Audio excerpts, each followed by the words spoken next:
Hej med dig, og velkommen til endnu et webinar, og nu er vi nået til bækkenbunden. Og det er jo simpelthen mit hjertebarn, som faktisk mit arbejde startede med i forhold til kvindekroppen. Så i dag skal vi tale om, hvordan du kan gøre din bækkenbundstræning funktionel og ikke så kedelig, fordi jeg ved ikke med dig, men jeg synes jo, at knibeøvelser har en udløbsdato, hvor det bare ikke hverken er sjovt eller noget, jeg får gjort mere.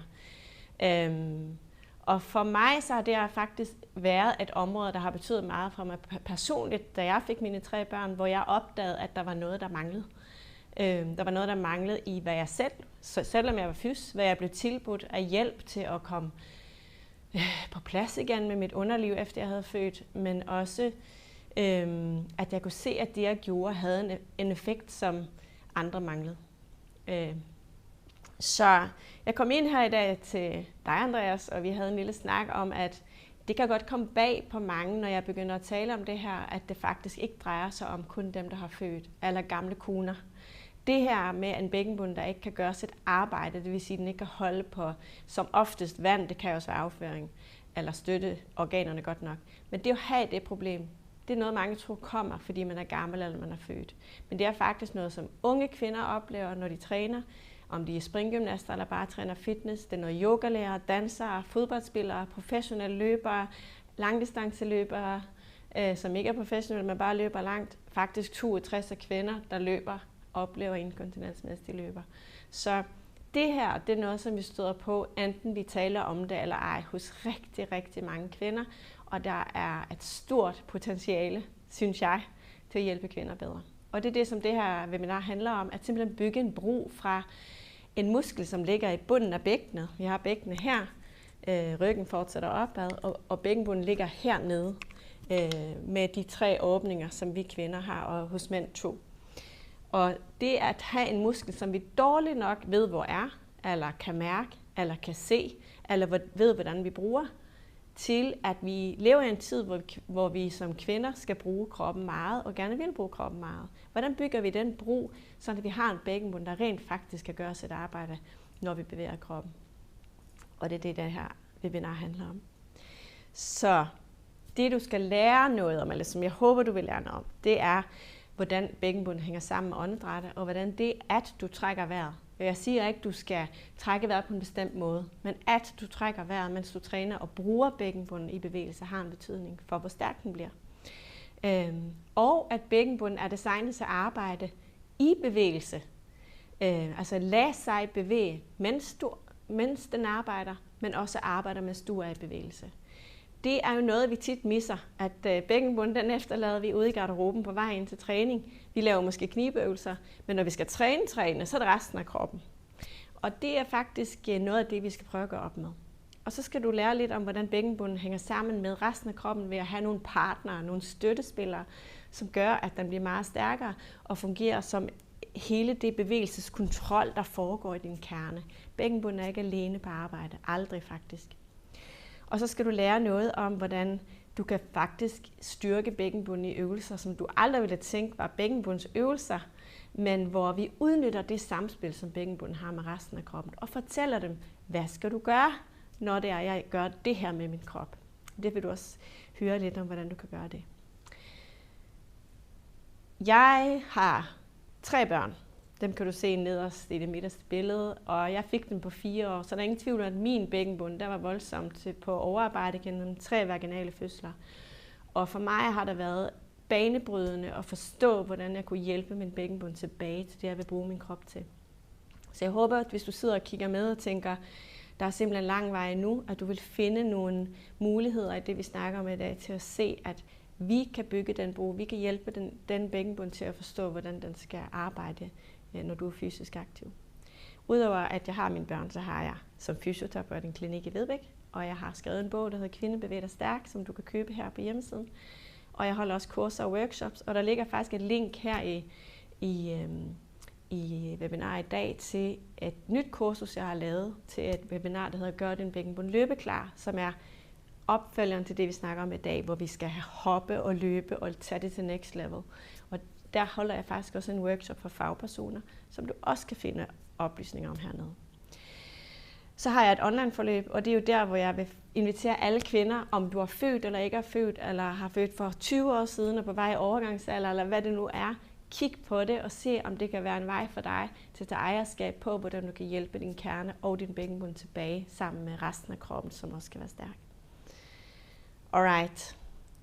Så der er noget, der hedder blow before you go.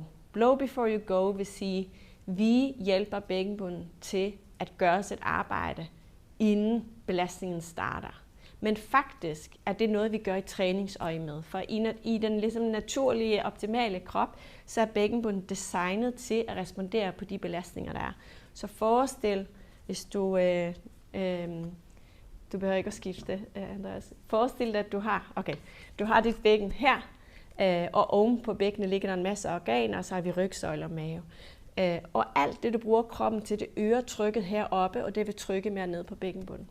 Og det er bækkenbunden faktisk designet til, at den skal respondere på, og den er designet til, at når du for eksempel løber, så skal du ikke knibe, mens du løber, men den er faktisk med til at lave en lille respons, hver gang et hælen rammer jorden. Det er det, vi optimalt set vil have. Men der er nogle basale færdigheder, som skal være på plads, og det er det her handler om, at genvinde de basale færdigheder. Og den første handler faktisk om at trække vejret, når du er i bevægelse, eller når du træner, at du faktisk skal trække vejret godt og frit. Og det lyder simpelt, men de fleste af os har en vane, hvor vi siger, jeg skal lige lave noget, jeg skal strække en vægt op mod loftet, så jeg siger, eller så vi ligesom parkerer åndedrættet til belastningen er færdig. Og det er ekstremt essentielt for bækkenbunden, at åndedrættet får lov til at bevæge sig frit, for det er en del af bækkenbundens arbejde, der faciliteres gennem åndedrættet. Så det er en af de ting, der skal være på plads. Og en anden ting, der skal være på plads, skal jeg lige have mine briller på, det er det, der hedder forudsætningsknibet. Og forudsætningsknibet, det er der en forudsætning for, at den kan respondere? Det vil sige, kan du spænde i den bevidst? Kan du slippe knibet igen, og så kan du afspænde knibet igen, og kan du gøre det, mens du følger dit åndedræt. Så vi skal vide, at der er kontakt, vi skal vide, at den kan spænde og slippe. Det er ligesom forudsætningen for det hele, og det er jo der, hvor man laver knibeøvelser ofte. Og så skal man kunne lære bækkenbunden en god timing. Det vil sige, at vi skal lære bækkenbunden, det her blow before you go handler om at sige, nu skal du arbejde, nu kommer der en belastning på din kerne, som du skal støtte imod. Og den timing handler jo om ikke at arbejde hele tiden, men at respondere, når der er brug for det. Så ligesom en mave ikke er flad hele tiden, men den er flad, når der er brug for det, så er en bækkenbund ikke spændt hele tiden. Den er spændt, når der er brug for det. Og den timing er faktisk mere vigtig, end at være bumstærk. Så vi skal ikke løfte et piano med bækkenbunden, vi skal løfte et blåbær, men det skal være ekstremt veltimet. Og så betyder det også noget, at du har god mobilitet i din krop, altså at du har hofter og et bækken, der er bevægeligt, fordi bækkenbunden har nogle omgivelser, som hvis de er stive og bevægelige, så bliver det også svært for bækkenbunden at lade sig bevæge, at arbejde under en bevægelse og få lov til at trække sig sammen. Så det er ligesom det basale, der skal være på plads, men hvad er den der bækkenbund overhovedet? Så nu holder jeg et bækken op her, hvor vi kigger lige på den. Og der er 3 åbninger. Der er en endetarmsåbning, en skede og en urinvejsåbning foran. Og bækkenbunden går faktisk her fra kønsknoglen, som er den, man kan mærke nederst i maven. Kan man mærke en hård knogle, og man mærker den også for neden. Bækkenbunden går forfra, så går den hele vejen rundt om endetarmen og frem igen. Det vil sige, at det er en stor slynge, det er det dybeste lag. Der er også et mellemlag, der går lidt på tværs, og så er der ringmusklerne for hver åbning. Men det er faktisk det dybe lag her, som går som en slynge forfra rundt om endetarmen. Det er det, vi er mest interesseret i, og det er det, vi kalder bækkenbunden eller levator ani. Og den arbejder sådan her, at den trækker fremad, så den har et fæste, et anker her foran, men den laver faktisk trækket fremad, når den trækker sig sammen. Ligesom biceps trækker sig sammen, så trækker bækkenbunden sig sammen. Men er den bare en bund, eller er den en skål? For hvis du kigger på billedet til venstre, hvis vi gør det stort, Andreas, så kan du se, at der er et bækken, og så er der faktisk noget hvidt, som er forsøgt illustreret. Og i virkeligheden så kommer der en masse bindevæv ned fra din rygsøjle, din mave, din talje, og det laver sådan et netværk, som går hele vejen ned og bliver til bækkenbunden. Det vil sige, hvis man kigger på det på den her måde, så er bækkenbunden ikke en isoleret struktur, men den er faktisk del af et bindevævsnetværk, et tredimensionelt netværk, der udfylder hele din kerne, hvor at bunden er nogle kontraktile elementer, altså nogle muskler, der ligger indlejret i det, som vi kalder bækkenbunden. Så hvis du zoomer op på mig igen, Andreas, så vil man måske begynde at tænke sådan her. Så hvis vi har den her bold, som vi kender fra børn, der leger, så er vi i knogler, men vi er også, så knogler er pindene, men vi er også muskler og bindevæv.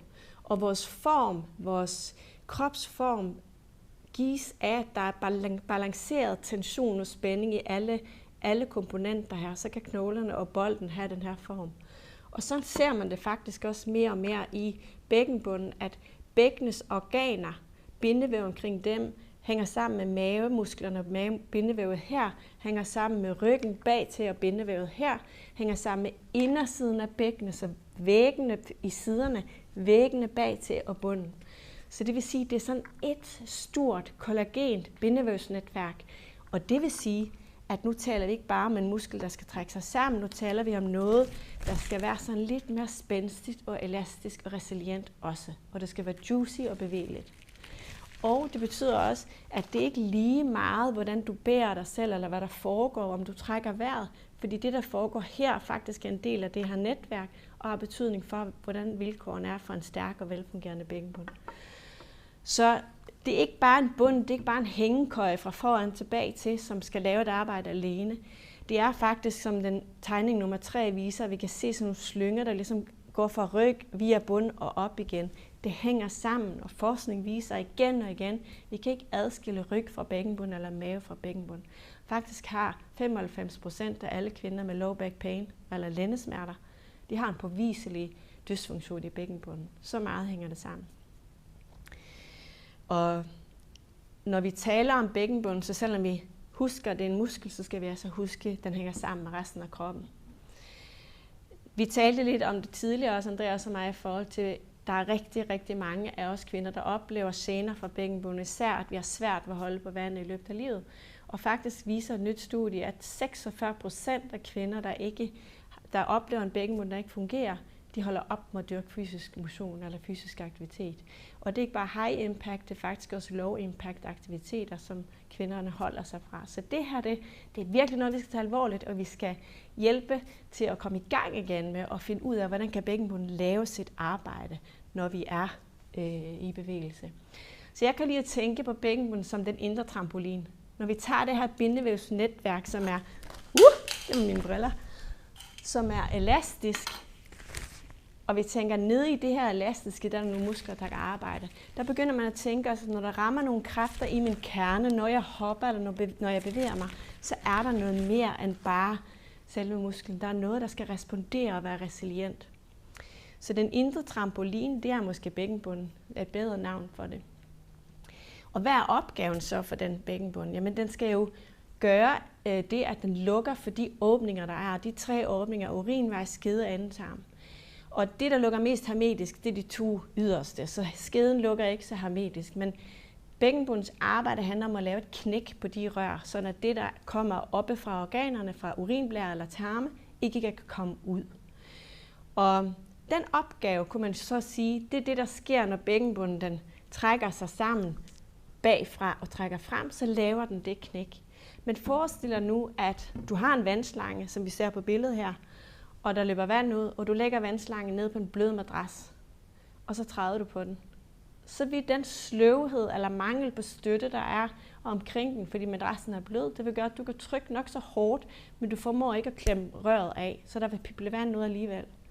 Modsat når du lægger vandslangen ned på et hårdt under, der er ligesom stenfliserne der. Hvis du træder på den der, så vil det faktisk være nemmere for dig. Den kraft, der kommer fra din fod, er måske den samme, men modstanden fra omgivelserne er også tydeligere, så vil du nemmere lave knækket eller lukke af. Så jo bedre din kerne støtter og bærer, jo bedre ligesom styr du har på, at det ikke bare knibet, men det er også, hvordan jeg bærer mig selv, og hvordan min mave og ryg og bækken i øvrigt arbejder. Det har afgørende betydning for, om det knib, du laver, det rent faktisk overfører arbejdet, så det lukker af. Og derfor er vi nødt til at træne hele kroppen, når vi bruger knibet. Så knib er altså forudsætningen, det er, at musklerne kan trække sig fremad, og så lukker de her rør her. Men der er faktisk nogle studier, der viser, at alt efter, hvordan vi instruerer i det, så kan det have mere eller mindre effekt. Og de 2 instruktioner, der har mindst effekt, som faktisk virker mest overfladisk og ikke lukker helt af, det er, hvis vi siger, prøv at lukke om skeden, ligesom du presser læberne sammen omkring munden. Sådan her. Det giver et ret overfladisk knib, men ikke dybt nok. Man kan også instruere, prøv at trække klitoris bagud, ligesom du nikker med klitoris. Det vil heller ikke lukke ordentligt af. Men det knib, den instruktion, der viser sig at virke dybest og mest effektivt, det er, når man siger, luk sammen om din endetarmsåbning. Du kan prøve at gøre det nu. Og forestil dig, at du løfter op i kroppen og lidt fremad. Så det er faktisk helt her bagved ved endetarm, der lukker du sammen. Forestil dig, at du trækker fremad mod kønsknoglen og måske lidt opad. Og det behøver vi faktisk kun at gøre med halv kraft. Så du kan prøve en gang at gøre det med max kraft, og så slippe, og så kan du prøve at gøre det med halvt så meget. Det vil sige, at du kunne gøre det dobbelt så hårdt, men du gør det ikke. Det er halv kraft. Og hvis du synes, det er svært at mærke, så kan det hjælpe at sidde på noget, der er et fast underlag for eksempel. Det vender jeg lige lidt tilbage til. Men knibet, det er forudsætningen.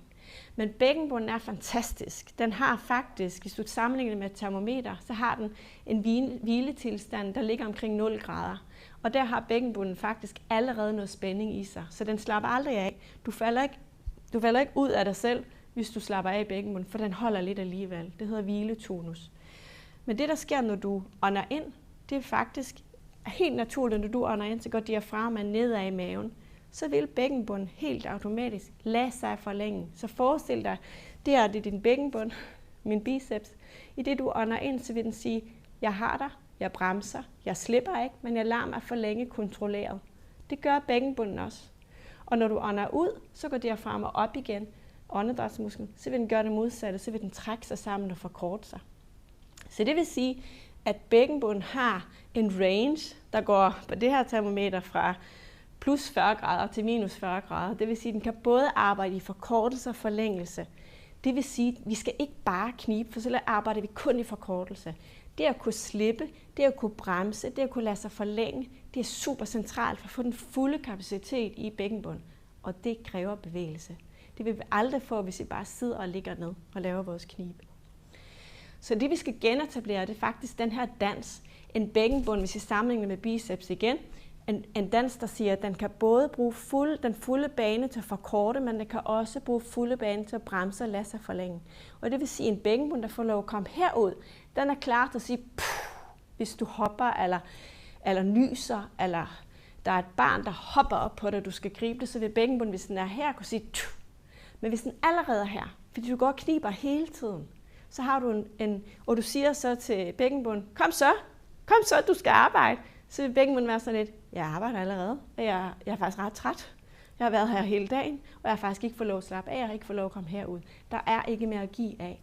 Så den her dans, hvor et bækkenbund er en struktur, der ligesom dit åndedræt kører, så kører bækkenbunden også sammen med dit åndedræt. Og det betyder, at hvis du ikke trækker vejret, så vil faktisk, eller hvis du holder maven inde, eller du trækker vejret meget overfladisk, uden at delene bevæger sig, så vil trykket faktisk stige ned på bækkenbunden, for der ikke er plads til luften. Og så vil den være sådan lidt, okay, jeg står hernede, jeg har det. Og i det øjeblik, du hopper, så er den sådan lidt, jeg kunne desværre ikke gøre mere, for jeg er ved at gå helt under af det arbejde, jeg har lavet hele dagen, fordi du holder maven inde. Så dansen i åndedrættet, det frie åndedræt, giver en dans i bækkenbunden, men det er også den dans, at bækkenbunden skal lade sig bevæge og kunne arbejde i bevægelse. Det er det, der skal til, for at den kan være aktiv, når du bevæger din krop. Så de her 2 punkter, at den skal lade sig bevæge, så vi er nødt til at lave nogle bevægelser, der strækker den, og den skal arbejde under bevægelse. Vi er nødt til at ikke sidde stille, vi er nødt til at tage knibet med, når vi laver noget aktivt. Så det svarer lidt til, hvis du kun, man kan sige, knibeøvelserne handler om forudsætningen. Kan du spænde, kan du slippe? Men hvis det kun er det, du gør, så svarer det til at spise æg hele året rundt. Æg er super sundt, der har alle de næringsstoffer, vi skal bruge. Men en diæt, 100% på æg, det ville være en mangelfuld diæt, en ensidig diæt. Og præcis sådan er det også for bækkenbunden. Den har brug for at gå til next level. Den har brug for at blive brugt i bevægelse. Så vi er mere end en bund og mere end et knib. Og noget af det jeg ikke har sagt noget om endnu, det er også de her partnere, som bækkenbunden har. Og også at den bevægelse, som den har brug for, det er især dine hofter. Så det at kunne bruge hofterne mere. Mange af os, vi er vant til at bruge ryggen. Vi bruger meget ryggen i foroverbøjninger. Men det at bruge hofterne, nu kan I ikke se mig, men nu har jeg en ret ryg, men jeg bruger hofterne i stedet for. Det er noget af det, der stimulerer bækkenbunden til at lade sig bevæge, ligesom vi kan rotere hofterne ind og ud. Så det at finde ud af, hvor er mine hofter, hvad laver de i bevægelserne, det er det, vi arbejder med rigtig meget hos mig på online-forløbet, for at vække bækkenbunden. Og så har den nogle partnere, det vil sige, at den arbejder ikke alene. Og de her synergier, hvor bækkenbunden tænder for nogle andre muskler, det betyder, at den ikke er alene på arbejde, det betyder, at den bliver stærkere. Og der er 3 centrale partnere, der er flere end 3, men de 3 vigtigste for mig at se er, når bækkenbunden arbejder, så vil der samtidig komme en dyb og subtil spænding nederst i din mave, i den dybe tværgående mavemuskel, som løber på tværs. Den løber faktisk i hele maven, men på tværs. Så når du laver et knib, så vil den her optimalt sæt sige, så spænder den faktisk sejlet op. Og det er derfor, vi på de andre webinarer om delte mavemuskler har talt så meget om bækkenbunden. Så det vil sige, at bækkenbunden er ikke mavemusklerne. Og vi kan ikke se en sixpack-spænde, vi kan ikke se, at det bliver sådan helt pansret. Men når bækkenbunden arbejder, så vil det være naturligt at mærke en dyb, subtil spænding, som om du bliver holdt lidt indeni. Der vil vi gerne have, og det får du allerede ved et halvkraftsknib. Og hvis du ikke får det, så skal vi træne det nogle uger, og så vil det som regel dukke op igen. Så er det, som jeg nævnte før, sådan at åndedræt og bækkenbunden arbejder sammen, så allerede ved at du ånder ind og ud, får bækkenbunden til at lade sig forlænge og lade sig forkorte. Så det at trække vejr er i sig selv en styrke. Og den sidste, men ikke mindst vigtige, det er ballerne. Så der er nogle lækre nektarinballer hernede. Og det er simpelthen sådan, at når bækkenbunden arbejder, vil ballerne arbejde. Men faktisk, når ballerne arbejder, så lyser motorisk cortex fra bækkenbunden op. Så vi ser, at baller og bækkenbund er super relevante. Og faktisk, hvis du forestiller dig, at bækkenbunden trækker, så er den lige sådan her, bagfra og frem, altså på det her led, og ballerne de sidder her, så udgør ballerne et anker. Forestil dig, at du trækker et anker op, som ikke sidder fast i bunden. Skulle du ikke bruge særlig mange kræfter. Men lige så snart det sidder fast, og forestil dig, at ballerne de laver et modtræk den her vej, så kan bækkenbunden virkelig få lov at bruge mange kræfter den her vej. Så det at have stærke baller, baller der ikke sover, baller der bliver brugt, det er faktisk enormt vigtigt for at vække bækkenbunden i de bevægelser, du laver i hverdagen. Så vi kan bruge åndedrættet til at vække bækkenbunden, vi kan bruge bækkenets position. Altså hvis du er vant til at stå på en måde, hvor du helt sådan kipper bækkenet, så trækker ballerne ind under dig, så har du egentlig parkeret ballerne lidt i en lige så dårlig stilling, som hvis bækkenbunden var her hele tiden. Så vi skal have et frit bevægeligt bækken, og vi skal bevæge bækkenet, og vi skal træne bækkenbunden i forskellige udgangsstillinger, ikke kun sideligge, men det kan være, at du opdager, at der, hvor du får bedst fat i din bækkenbund, er på alle 4. Eller det kan være, at det er med et ben ud til siden, eller spredte ben. Det kan være, at du opdager, at det er squat i en høj squat. Så forskellige udgangsstillinger kan give dig en forskellig oplevelse af kontakt til bækkenbunden, og det udnytter vi faktisk i træningen. Og så kan det også være sådan, at det at finde ud af, hvornår du skal løbe lidt, som jeg taler om kurser, som du kan købe bagefter, det er faktisk en måde at sige, at der sker noget, når vi løber, hvor bækkenbunden eller hopper aktiverer 400% kraft af det, du gør i et normalt knib. Så den modstand, det impact, som kroppen i bevægelse giver på bækkenbunden, får den til at skulle udvikle mere kraft. Det svarer til at løfte 70 kilo i dødløft, i stedet for kun 5. Så når man begynder at få bækkenbunden til at være en del af bevægelse, så begynder man jo også at kunne bygge broen til løb, som faktisk kan være et relevant stimuli til en stærk og velfungerende bækkenbund, men det skal gradueres eller hensynstagende, og derfor er der et kursus om det. Så knib er ikke alt. Vi skal have kontakt, vi skal kunne spænde og slippe i et knib.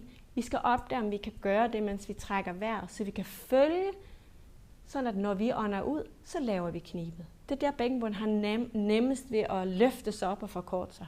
Når vi ånder ind, så slapper vi af i bækkenbunden. Det er faktisk opskriften. Vend på luften strømmer ud, lav knibet, halv kraft. Når luften strømmer ind, der ånder vi ind og slapper af. Den dans etablerer vi, og så putter vi det på bevægelser. Så vi begynder at spørge, kan jeg gøre det her, mens jeg bevæger min krop? Kan jeg sige, belastningen er at skubbe armen op og ned med en vægt?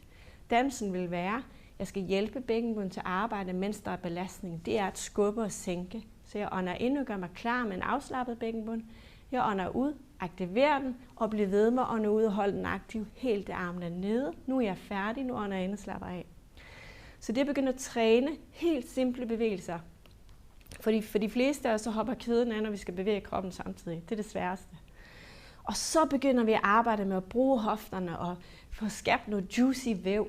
Og så begynder vi at bruge bækkenbunden sammen med ballerne i squat og i lunges og sammen med den tværgående mavemuskel, når vi laver benløft eller plankeversioner eller hvad det nu er. Så vi hele tiden siger, lige om lidt kommer der en belastning. Jeg ånder ud, aktiverer bækkenbunden, laver jeg belastning.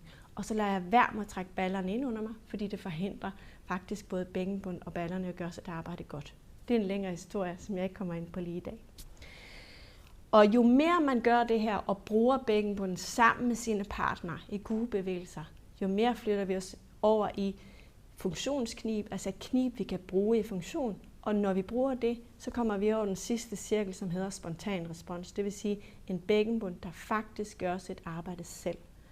Det kan tage måneder, det kan tage år. Har du lige født, kan det tage flere år. Giv ikke op. Bliv ved med at prime bækkenbunden i den retning. Så det her det er faktisk opskriften på hele funktionel bækkenbundstræning. Og samlet set, hvor du er i den her cirkel, det fortæller noget om, hvilken kapacitet din bækkenbund har lige nu. Så hvis du er der, hvor du kan knibe, og du kan gøre det på en udånding, men du kan ikke løfte armene samtidig, så skal du ikke forvente, at du kan gøre det i en squat. Så det er ligesom at tage trinene gradvist. Så i praksis trækker du vejret, mens du træner. Kan du følge bækkenbunden ved at aktivere den på en udånding? Kan du slippe knibe på en indånding? Kan du bevæge kroppen samtidig? Kan du time det, sådan at bækkenbunden og åndedrættet går i gang, og så kommer belastningen? Kan du lade bækkenbunden slappe af, når der er en indånding? Har du brug for at lave et suk for sådan at virkelig slippe? Nogle af os har svært at slippe knibet. Og bevæger du din bund? Bruger du dine hofter? Kan du file dit hofteled og lave nogle gode bevægelser for dem? Og træner du bækkenbunden i belastninger af hele kroppen sammen med partnerne. Så helt kort, så er timing alt. Det her handler om dansen, genetablere den. Så hvis vi siger halv kraft er nok, du skal gøre det på udånding. Du har mærket, du har fundet knibet, du ved, du har det. Hvis du ikke har det, gå forbi en gynopsfysioterapeut, som er specialiseret i at hjælpe dig til at finde dit knib. Eller sæt dig på noget, der er fast. Rul et håndklæde sammen. Læg det på langs mellem benene, så det støtter lige op på det her led i bækkenbunden. Sæt dig på det, og sid der og ånd ind, slap af, ånd ud, lukker mandetarmen og træk frem. Ånd ind, slap af, ånd ud, lukker mandetarmen og træk frem. Og så kan du jo prøve at sige, her får jeg lidt mere feedback, nu kan jeg faktisk godt mærke mit knib. Lad mig prøve at lave bevægelsen her. Ånd ud, aktiver bækkenbunden, løfte armene, sænk dem.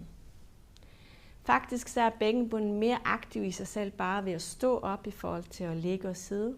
Den er mere aktiv, når du sidder uden ryglæn, og den er mere aktiv, når du har armene over hovedet. Så der er en grund til, at vi laver meget, hvor det handler om at løfte armene, med eller uden vægt.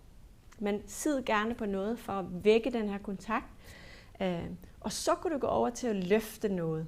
For eksempel i ryglæggene. Løfte dit arm, løfte dit ben, din arm, og dit ben. Eller når du skal op i et hundestræk, kan du ånde ud, aktivere bækkenbunden, og så gå op i hundestrække, for der løfter du faktisk hele din krop. Eller når du går ned i squat, der vil du faktisk hjælpe bækkenbunden til at lade sig forlænge ned, så du sætter dig ned i squat på en indånding, så starter du udånding og knibet, så går du op igen, for nu løfter du, og det er der, hvor du hjælper bækkenbunden, faciliterer den sammen med udånding til at løfte bedre. Så indånding, slap af ned i squat, udånding, aktiverer bækkenbunden, kom op. Og så kan vi lave squat og lunges på måder, hvor vi aktiverer bagsiden mere. Det snakker jeg også mere om i et andet kursus. Det kan også betyde noget, at du fjerner tyngdekraften. Så nogle gange kan man ikke lave det i squat stående. Så kan man gå ned på alle fire og stå på alle fire og skubbe numsen bagud, som om man går ned i squat på indånding. Og når ud aktiverer bækkenbunden, kom frem igen. Så du simpelthen bare øver det her med, kan jeg gøre det her uden at trække ballerne ind under mig, så jeg får beholdt mit lændesvej. Kan jeg koordinere, så jeg slapper af, når jeg går bagud og strækker min bækkenbund, slapper af, kan jeg nå ud og aktivere den og komme frem igen. Det kan også være, at du bare laver sådan nogle foroverbøjninger her, så du stritter godt bagud med numsen, har strakte ben, siger ånd ind, ånd ud, aktiver bækkenbunden, kom op, Og det bruger du 1000 gange hver dag, når du tømmer opvasker, ned, indånding, og nu i bækkenbund, tager tallerkenerne op, eller når du tømmer vaskemaskine, eller når du rydder op. Der er virkelig mange foroverbøjninger, hvor du kan få baller og bækkenbund og åndedræt til at arbejde sammen. Vi kan også lave, hvis du har erfaringer med, at sprællemandshop, det dur bare overhovedet ikke, så kan du stille dig i nogle stillinger, hvor du går langsomt ned i en sumo squat med spredte ben. Så bare spredte benene ned på indånding, måske armen over hovedet, ånder ud, aktiverer bækkenbunden, mærker, at den er i gang, ja, den er i gang, ja, jeg ånder ud, og nu går jeg også op i bevægelsen. Så mærker du, er der noget at slippe, ånder ind, går ned igen. Ånder ud, aktiverer bækkenbunden, mærker det knib bagfra ved endetarmen, trækker frem, ånder ud stadigvæk og kommer op. Så nogle stillinger vil du mærke det tydeligere i dit knib. Det er dem, du ligesom affotograferer, sådan skal det føles. Og nu vil du mærke det mindre tydeligt, og der skal du egentlig bare nøjes med at gentage det, du gør, når du kan mærke det tydeligt. Lad være med at knibe hårdere for at mærke mere. Lad dit åndedræt være frit stadigvæk, og så ser om ikke det ændrer sig over tid, at det bliver tydeligere for dig. Dødløft. Alle de øvelser, dødløft eller de her stående stillinger, hvor man trækker med en arm. Lad os sige, at jeg havde 10 kilo her, så siger jeg, nu skal jeg trække herop og ned igen. Der vil jeg også sige, hvor er arbejde? Det er jo både at trække og sænke. Så vil jeg sige, ånd ud, aktiver bækkenbunden, ånd ind, slap af. Ånd ud, aktiver bækkenbunden, bliv ved med det, ånd ind, slap af. Jamen hvorfor det? Det er der armene, vi træner her. Ja, men bækkenbunden, kernen, er altid på arbejde, når du flytter noget med resten af din krop. Der kan ikke ske noget som helst i arme eller ben, uden at den vægt skal via din kerne. Og der sætter du timingen på og fortæller bækkenbunden, hvad den skal. Ja, hvis du skubber til en gynge, det svarer jo til at tage en tung medicinbold og kaste ned i jorden. Det vil være det samme. Du har bolden, du ånder ind, gør dig klar, eller gyngen kommer her. Du ånder ud, aktiverer bækkenbunden, skubber eller kaster bolden. Ånder ind, slapper af, ånder ud, aktiverer bækkenbunden, skubber. Så nu laver du blow before you go. Du sørger for timing. Du lærer bækkenbunden. Det her det er faktisk det, du skal. Og jo længere du arbejder med det, og jo mere bevægelse og arbejde bækkenbunden får lov at gøre sammen med resten af din krop, jo mere spontant vil det blive. Og så er du på vej til at få en bækkenbund, der faktisk gør det, den skal igen. Så bevæg din bund. Sørg for, at du bruger dine hofter. Sørg for, at du kan rotere godt i dine hofter. Sørg for, at du stritter godt med måsen i foroverbøjninger. Lad være med at bruge kun din ryg. Brug dine hofter også. Stræk bækkenbunden sammen med resten af din krop, ligesom i strækket her, hvor benene er godt fra hinanden. Der er det ikke bare inderlårene, men faktisk også bækkenbunden, der bliver strakt. Stå og sving med numsen. Du kan også gøre det stående med spredte ben og bare armen over hovedet her med godt spredte ben og stræk til den ene side og den anden side. Så der findes masser af strækte bækkenbund, der handler om mere end at sidde på huk, men hvor vi strækker den sammen med resten af kroppen, så den er bevægelig. Og så er det vigtigt, at du har plads til dit åndedræt, at du ikke holder maven inde, at der er plads til, at du har et frit åndedræt, for der finder du faktisk den dans igen, som åndedræt og bækkenbunden skal have. Men husk, bækkenbunden kan ikke bevæge noget. Så hvis det, der sker, når du kniber, det er, at du trækker ballerne ind under dig, så ved du snyder. Så ved du, det er, fordi din sixpack eller dine baller tror, de er bækkenbunden, og det er de ikke. Så der er noget med, at bare blive stående, bare blive liggende. Der sker ikke noget vildt og voldsomt. Du ånder bare ud, og du mærker, at du lukker med endetarmen og trækker frem. Det er det, og måske en dyb, subtil spænding i maven. Alright, så nu har jeg sagt det mange gange. Træk vejret frit, når du træner også. Du kan genlære bækkenbunden at arbejde sammen med resten af din krop, hvis du bruger bækkenbunden, når du bruger resten af din krop. Halv kraft i knibet er nok. Behøver ikke at knibe med max, så brænder du den bare ud. Den bliver bare træt, og du får dårligere kontakt til den. Så timing, det her med at starte uden at knibe, inden belastningen rammer, kan være vigtigt i starten. Hvis du prøver at gøre alt på en gang, så drukner den måske, og du kan ikke mærke, hvad der sker. Så tal 1 og nu 2 knib. Nu skubber jeg til gyngen, eller nu løfter jeg min vægt, eller nu går jeg op fra squat. Det kan tage tid at genopbygge bækkenbundens belastningstolerance, så respekter den træthed, du mærker. Når du bruger bækkenbunden mere, så kan det godt være en træning, at det er bækkenbunden, der bliver træt først. Og hvis du mærker, at knibet bliver svagere, og du får dårligere kontakt eller lidt svigen, så er du faktisk færdig. Så tager du the weakest link, måske din bækkenbund, med på alvor i din træning og siger, at det kan godt være, at lårene kan mere, men hvis jeg skal have bækkenbunden med, så er jeg nødt til at have en pause nu. Måske skal du bare ned og ligge et stræk. Måske skal du prøve igen senere. Så husk at tage de der pauser. Husk at strække bækkenbunden. Husk at holde pauser og trække vejret, fordi ingen muskler bliver stærkere af at arbejde hele tiden. Nu håber jeg, at I har lavet nogle noter til Andreas med nogle spørgsmål undervejs, fordi dem vil jeg rigtig gerne svare. Ellers så skriv det nu, for vi har tid, mens I gør det.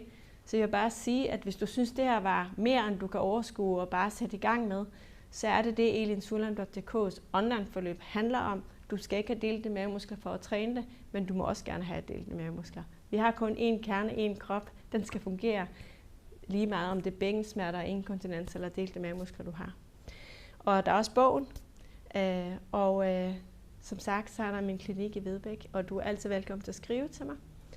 Og så håber jeg, at du har fået noget ud af det. Og husk, at der er 15% på online-forløbet her hos Opus Sundhed. Hvad siger du, Andreas? Er der nogle spørgsmål? Yes, det er der. Der kommer et lidt længere spørgsmål her. Ja. Jeg skal prøve lige at læse godt med. Jeg kan lave liggende siddende knib, men det synes umuligt for mig at mærke og eller slippe knib, når jeg er i bevægelse, særligt i squat-øvelser. Efter en 3. grads bristning af min ringmuskel, ca. 0,5 cm smallere end gennemsnittet, tror jeg måske, at jeg derfra har mindre knibekraft. Så hvordan kommer jeg derhen, hvor jeg også kan mærke mit knib i f.eks. squat-øvelser og træningsøvelser? Altså når du har haft en bristning, så har du også en syning, og så har du noget arvæv, og du har haft smerter. Så jeg tænker, at noget af det, der kan være på spil her, det er for det første, at din sansning ikke er så tydelig, så når du kommer op i squat, så er der for meget ramachan, så du kan ikke så godt mærke det. Så jeg vil sige, det kan være, at du skal lave det, der hedder forberedelse til squat, hvor du kommer ned på alle 4, sætter tæerne i, knæene under hofterne, hænderne under skuldrene. Jeg viser den faktisk i webinarer, hvor vi træner delte mavemuskler. Så skal du have et lændesvej, altså du skal stritte med måsen, når du skubber dig bagud, som om du går ned i en squat. Fordi det at skubbe bagud, uden at kippe dit bækken, uden at trække ballerne ind, det laver et drag på det, der kan være dit arvæv, og det væv, som faktisk skulle fortælle dig, hvad der sker i din bund. Og det lader din bækken få lov til at være med i den bevægelse, og så lave knibet der. Det kan gøre, at du begynder at få fat på en anden del af bunden, eller på en anden måde, eller sanse det på en anden måde, uden så meget ramachan som i stående. Og når du så kommer op i stående, så vil jeg sige, at det er afgørende, at du får dine baller på. Så når du går ned i squat, skal du holde i noget. En køkkenvask for eksempel. Så når du virkelig kan mærke, at du sætter dig bagud, og at læggene de bliver stående fuldstændig lodrette. Du skubber ikke knæet frem for at komme ned. De står fuldstændig lodrette, dine lægge. Så holder du i stedet for med hænderne, så du ikke falder bagud. Og så går du ikke særlig langt ned. Måske ikke engang 45 grader ned. Men kun en lille bitte smule, så du kan mærke, at ballerne arbejder. Så står du der og trækker vejret, ånder ind, slapper af, vrikker med måsen. Lad luften strømme ud. Lukker om andetarmen, trækker frem, bliver stående. Ånder ind, slipper. Så du står i stillingen, men højt oppe. Og lige tager 2, 3, 4 vejrtrækninger for at kun lave knib og åndedræt. Og når det begynder at fungere, så kan du gøre det, at du går ned på indånding med højt op stadigvæk. Og finder knibet på en udånding og går op igen. Så du ligesom gradvist begynder at undersøge de bevægelser der. Jeg er helt sikker på, at du kan finde det igen. Men det kan være nuancer i, hvordan du skal lave bevægelsen, som kan hjælpe dig. Så spørger Maria, hvis man skal løfte, skubbe noget, der er meget tungt, skal man så knibe med fuld kraft der, for at beskytte bækkenbunden mod den meget tunge belastning? Jeg vil sige, at bækkenbunden skal lære at respondere på den belastning, som kommer, når du bruger din krop. Så det vi vil med knibe, det er bare at tænde for den. Jeg synes ikke, det er hensigtsmæssigt, at du kniber makskraft krampagtigt, bare fordi det, du gør, er tungt. Og faren er faktisk, at når du kniber maks, så siger du, eller jeg parkerer lige luften heroppe, for jeg skal lige ned og gøre noget, der er virkelig, virkelig hårdt i bunden. Så det er faktisk mere befordrende, at du er stille og rolig alligevel. Du ånder ud, du laver det knib, og når du så skubber til det, der er tungt, så lader du bækkenbunden få lov til at respondere på det bugtryk, det giver, men den er allerede i gang. Hvis det giver mening. Så jeg faktisk synes ikke, du skal knibe mega hårdt, men du skal sørge for, at du kan trække vejr. Du skal sørge for, at bækkenbunden er i gang, inden den kraft kommer, og så skal du blive ved med at holde knibe imens. Og så skal du slippe den og ind og slappe af. Det vil være rigtig synd at ind og slappe af, hvis du så har 100 kilo brændeovn under armen. samtidig. Så der er nogle gange, hvor vi skal bære noget i lang tid, hvor vi er nødt til at holde knibet i længere tid. Men selve udgangspunktet her er faktisk at gøre det på en udånding, og så gå væk fra belastningen, så det er mere en danseagtig, dynamisk ind og ud, ikke statisk. Så spørger Anne her lige hurtigt. Der bliver nævnt en type fysioterapeut, man skal søge efter. Ja. Hvad var det var? Jeg har ret langt til Vedbæk. God idé, eller godt spørgsmål. Ja, det hedder en gynækologisk obstetrisk fysioterapeut, eller forkortet gynops.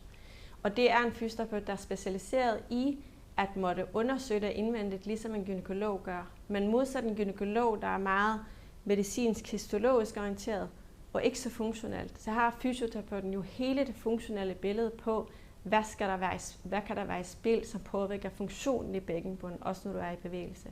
Så mange gynopsfyser, de kan undersøge dig i liggende i gynækologisk leje, men som jo ikke fortæller særlig meget, hvis du har alle dine sener i stående eller i squat. Så kan de også undersøge dig i stående, og de kan lave undersøgelser med en feedbackprobe, der fortæller, når du er i stående, når du laver øvelser, hvor godt arbejder bækkenbunden. Gør den egentlig det, du tror, den gør, når du kniber, eller gør du noget andet? De kan også finde ud af, om der er spændingsforhold, der gør, at selvom du gør alt rigtigt og kniber og gør alt, du kan, så er der for spændt omkring bækkenbunden, så det får faktisk ikke den effekt, det skal have. Det er meget ofte, at vi ikke får slappe, men faktisk får stramme, og vi trækker ikke vejret. Så alle de forhold er omgivelserne helt ud til hofterne indvendigt, fordi bækkenbunden og hofterne er så tæt forbundet.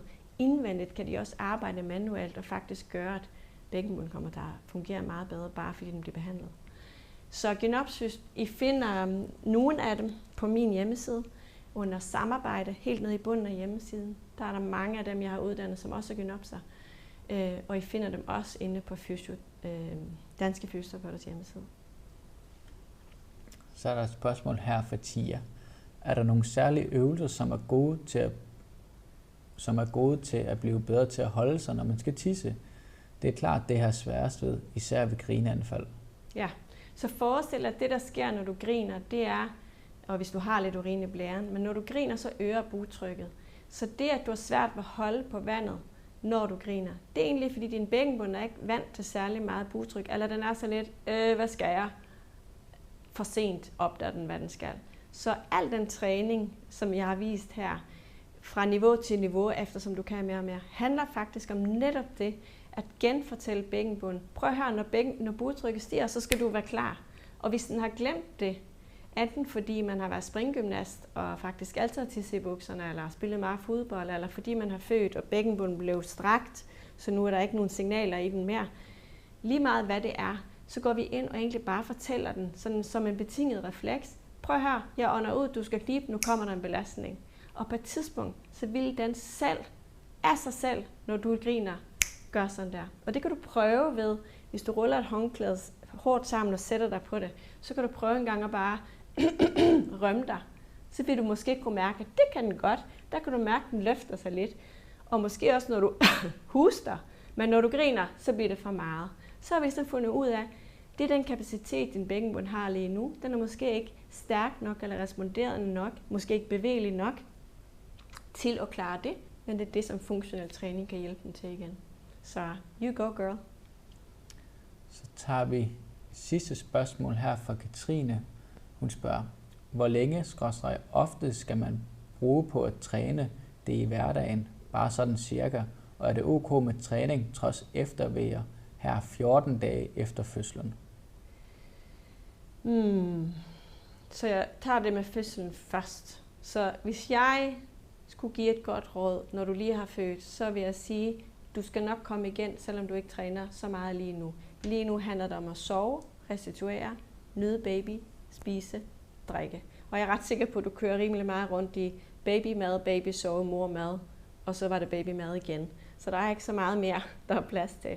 Men giv dig tid til at ikke skulle træne så meget nu, fordi at der er en masse helingsprocesser i gang i din krop, som faktisk nogle gange fungerer bedre, hvis den får fred til det.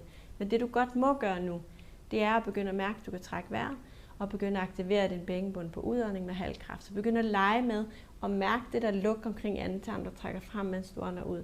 For det er de her belly hugs, som du måske har set, man kan lave i graviditeten, som fortæller hele systemet, ja, jeg ved, du er her, det er det her, der skal holde, men vi er helt i en spædstart lige nu efter en fødsel. Når det gælder træning, så vil jeg sige, gå til dit 8 ugers tjek først, eller gå til en gynopsfys, hvis det ikke skal være lægen, og blive tjekket, før du går i gang med min træning, men også i forhold til at begynde at træne rigtigt. Men du kan godt i de uger, der er op til 6-8 ugers tjekket, begynde at lægge mere bevægelse på. Så du kan fx i rygliggende øve, kan jeg nu aktivere bækkenbunden og løfte og sænke armene? Kan jeg nu aktivere bækkenbunden og løfte og sænke et ben? Eller løfte bækkenet? Kan jeg gøre det inden for overbøjning? Så du ligesom lige så stille begynder at fortælle bækkenbunden, den er på det store kropslige landkort igen. Men vent med anden hård træning. Gå korte ture og mange ture i stedet for en lang. Vent med at løbe. Anbefalingerne siger tidligst 3-6 måneder efter, så frem du ikke har tissetræng, lækage, rektusdiastase, bækkensmerter, lændesmerter eller blødning. Det kommer. Men sæt tid af til at træne din kerne funktionelt, når du skal træne noget, hvor der bliver taget hensyn til, at det er din bækkenbund og hele din kerne, der skal være med, ligesom vi gør på online-forløbet for eksempel. Så tillykke med baby. Vi tager lige hurtigt det sidste spørgsmål, som jeg synes er rigtig godt for Sandy. Ja. Hvordan kan jeg vide, at jeg er klar til squat og andre øvelser? Hvordan kan man mærke det? Det vil tit være sådan, at du har nogle andre øvelser, hvor du faktisk har nemmere ved at mærke, hvad der skal ske i bækkenbunden. Det allerlaveste niveau kunne jo være at sidde på noget, der er rullet sammen, som giver dig feedback. Og det næste kunne være, kan jeg gøre det stående og bare skubbe 4 kilo vægt eller et eller andet mod loftet og finde ud af det. Eller kan jeg gøre det på alle 4, den der squat. Men du skal have et billede af, eller en sansning af, hvordan skal det føles, når jeg ånder ud, og at bækkenbunden kommer på. Og så skal du være i stand til at mærke, at det også sker, når du laver squatten. Hvis der ingenting sker, når du prøver at lave squatten, så er det ligesom, så du kommer et niveau op, hvor du taber linket til bunden. Så skal vi finde nogle andre øvelser.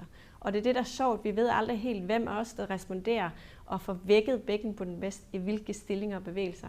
Og derfor så laver vi i online-forløbet alle mulige mærkelige stillinger, og alle er forskellige oplevelser. Og så er der nogle øvelser, der er svære for alle. Og det er dem, hvor man vender bøtten i vejret. Der, hvor tyngdekraften ikke er på samme måde, der har vi svært ved at mærke, hvad der sker i vores bund. Så du skal kunne mærke, at du har kontakt, og det er du nødt til at kende fra en anden øvelse, hvor du har kontakt for at kunne identificere. Og så finde en version, en lavere krævende version af squat, for at kunne lære det, så du kan overføre det til rigtig squat. Måske er det bare at holde i noget med hænderne faktisk. Det kan hjælpe mange. Så runder vi af. Tusind tak for, at du så med, og jeg håber, du har fået rigtig meget ud af det. Og prøv lige at følge med, om ikke der kommer noget mere efter sommerferien. Måske noget med noget mere praktisk demonstration af at træne bækkenbunden funktionelt. Men rigtig god sommer, og tak for i dag.